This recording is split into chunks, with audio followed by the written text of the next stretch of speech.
Thank you for staying with us. It's time now to take a look at stories making headlines on the front page of Nigerian newspapers. And I begin with the Daily Trust. The major story here says, 3 days to pause killings, attacks spike in Kogi, Imo, Bayelsa. And the right that there you see is 3 killed as SDP chieftain attacked.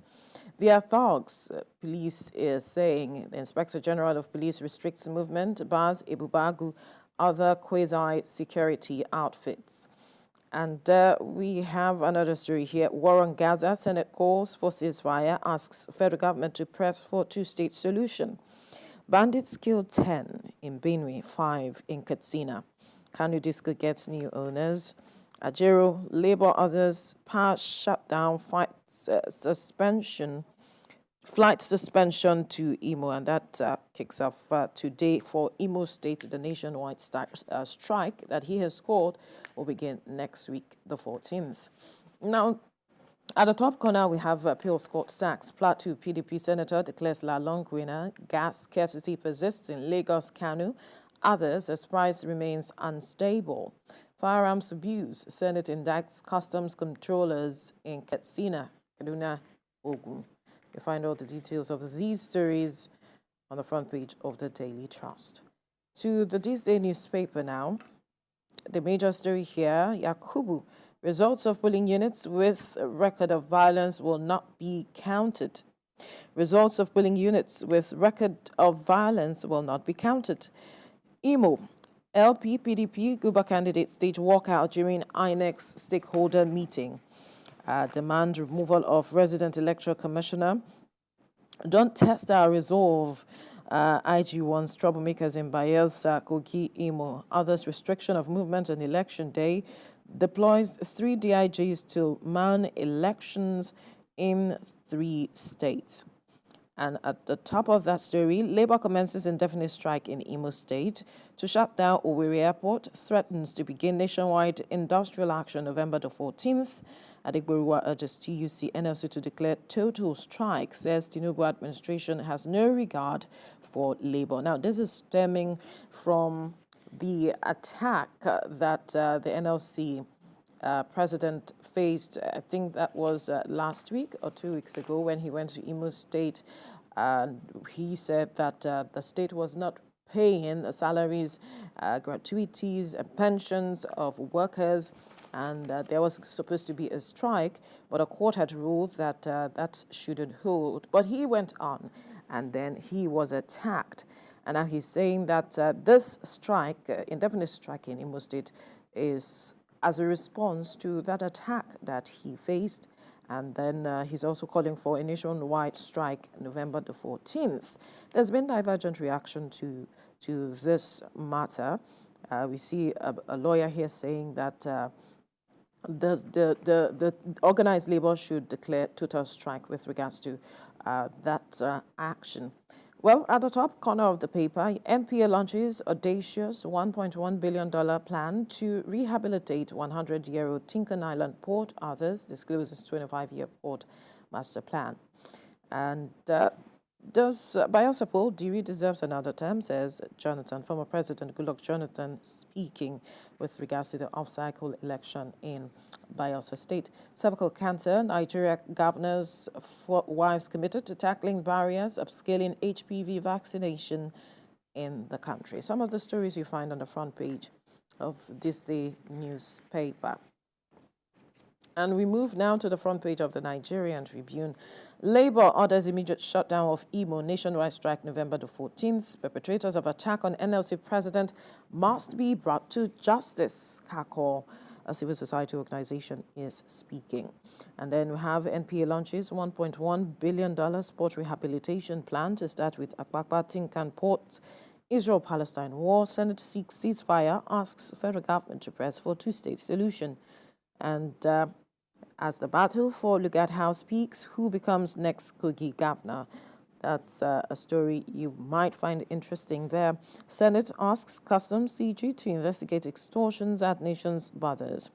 Now, the story, 3 killed in Kogi. Inspector General of Police wants troublemakers to relocate from state before election. Give peace a chance for successful credible poll. INEC appeals. Why we will win Kogi, Bayelsa, Imo polls. PDP is speaking confidently. Now, reps lament resurgence of Boko Haram attacks in Borno, Yobe.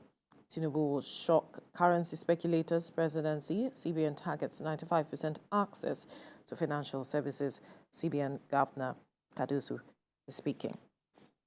Now we move to the front page of the Daily Independent, still talking about attack on Ajero. NLC TUC start shutdown against Imo government. Uzodimma say action began midnight Tuesday, November the 7th. Nationwide strike to commence November the 14th. Right, I would definitely be bringing you updates on developments coming out of Imo State with regards to this total shutdown called by organized labor.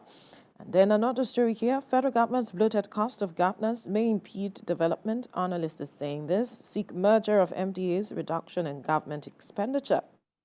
Kogi, Imo, Bayelsa, polls, we won't fold our hands. Watch elections manipulated. The People's Democratic Party is speaking. Again, 10 persons killed in fresh bandit attack on Benue communities. And paging bandits kill 5, abduct 5, others in Katsina village. Polls, Inspector General of Police restricts vehicular movement in Kogi, Bayelsa, Imo. Then another story, fish sellers protest price increase in Abeokuta. Senate proves alleged lopsided recruitments in federal civil service. All right, Kogi polls odds favor APC's Ududu. That's a story. Another story there. All right, all the details of this story on the front page of the Daily Independent. To the Punch newspaper now. Off-season election, crisis rocks, peace meeting, NLC strike threatens Imo poll. Crisis rocks, peace meeting, NLC strike threatens Imo poll. Traditional rulers flee as parties bigger. Labour plans airport power shutdown. And Labour has said that strike began 12 midnight of yesterday, or early hours of this morning. IG deploys new CPs, 3 killed in Kogi as INEC rejects call to remove Imo resident electoral commissioner. Battle for Bayelsa, Jonathan Diri Silva canvass votes, 5 jailed for sharing Osun ex-speaker's nude video. Certificate racketeering, Lagos Assembly probes LASU. Israel Hamas Senate demands ceasefire. U.S. rejects Gaza occupation. Nigerians lament Canada suspends Abuja embassy operations. Details of the stories on the front page of the Punch newspaper. To the First News newspaper now. NLC TUC declare nationwide strike from November the 14th. This labor orders indefinite shutdown of power supply flights in Imo, which begins today. Obasanjo to youth reject being called leaders of tomorrow. Zamfara governor plotting my sack as minister. Matawali cries out. Students protest parents task AAUA VC alleged scam. Some of the stories you find on the front page of the First News newspaper. To the Salient Times now. And the major story is still talking about the attack on Ajero. NLC TUC declare nationwide strike from November the 14th. Others immediate shutdown of flights, electricity in Imo beginning today. And 1 died, 30 vehicles, 20 buildings smashed as landlords' elections turns bloody.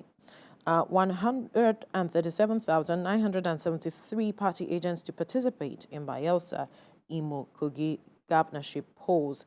INEC is saying that. Some of the stories you find on the front page of the Salient Times, Kemi. The attack on the NLC president, Joe Ajero, is also the lead story on the Nigerian News Direct.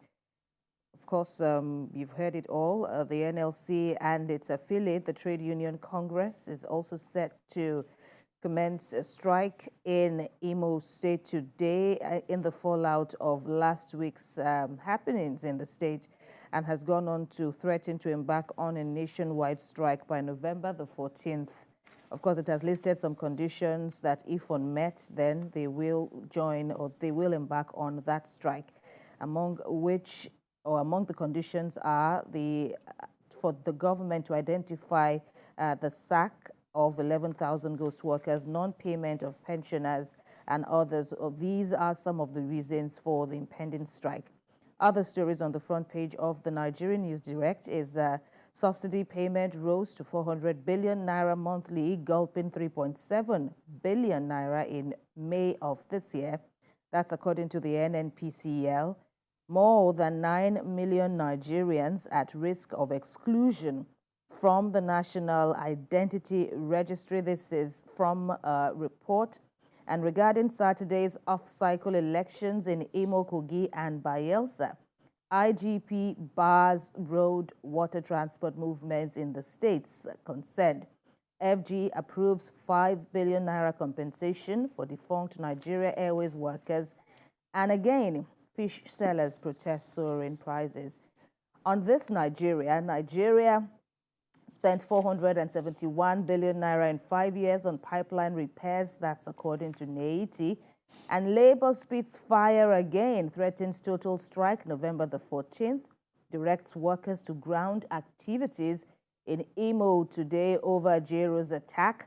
Of course, on this, Nigeria still shelf proposed down tools, APC tells NLC. 79 persons are killed, 779 persons injured in Gombe auto crashes. This is statistics from the Federal Road Safety Commission.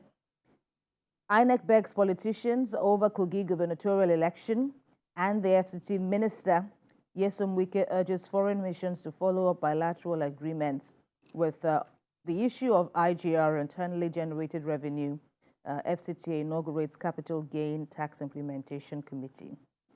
Next is the Leadership newspaper. 65 years retirement age, that's the big story there. Civil servants grab teaching jobs to remain in service, it says. Director manipulates posting to Abuja school. Education ministry declines comments. Israeli troops in heart of Gaza, WHO laments level of deaths. Troops kill 10 terrorists, recover arms and motorcycles. And from the court, Lalong as well as Ibori's daughter win National Assembly seats at Court of Appeal.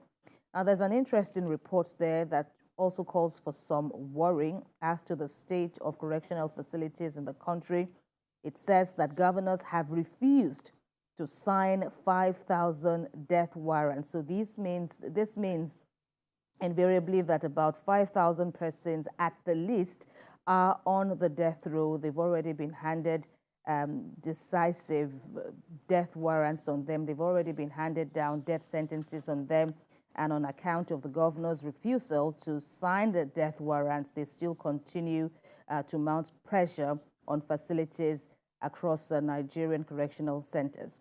Labor orders shutdown of Imo begins total strike on Tuesday. Parties deploy 130,000 plus polling agents for Imo, Bayelsa, Kogi. And in Niger, the state demands 13% derivation from hydroelectricity.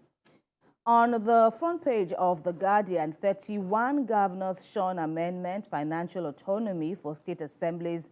And there is a pictorial illustration of how things stand, showing the map of Nigeria and the placings of the state, those who have granted full autonomy, those who have granted partial autonomy, and those who have not granted any autonomy at all regarding state independence of state assemblies.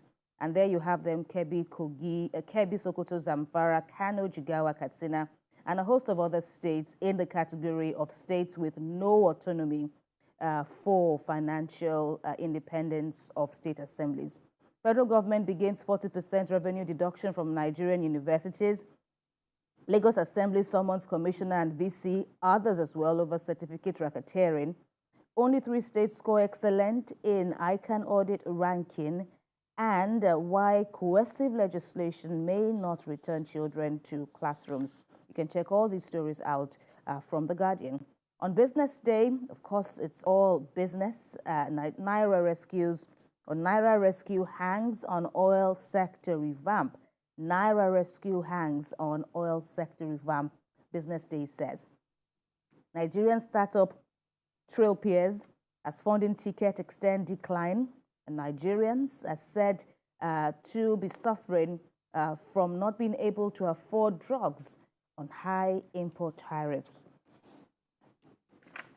Finally, is the Nature newspaper. Ogun, Lagos lead CNG adoption for mass transit buses. Ogun, Lagos State lead CNG adoption for mass transit buses. Senator expresses concerns over flooding from River Benue. Nigeria's mining sector will embrace technology, says Dele Alake. And group tasks Governor Sanwo-Olu of Lagos on provision of waste bins in public places. Also, federal government vows to bridge gaps in access to potable water. And Information Minister advocates responsible journalism to counter fake news. All these and more, and there you have them on all the papers, so you can read up and stay informed. Absolutely. Stay informed. And definitely one of the top stories which has to do with the strike in Imo declared by organized labor with regards to the attack on Joe Ajaero. Definitely TVC will be bringing you up to speed with regards to that strike, how the level of compliance, especially because there's been calls for a shutdown of the airspace as well as electricity and every other sectors in that state we'll definitely see if there's a level of compliance with regards to that strike. All right.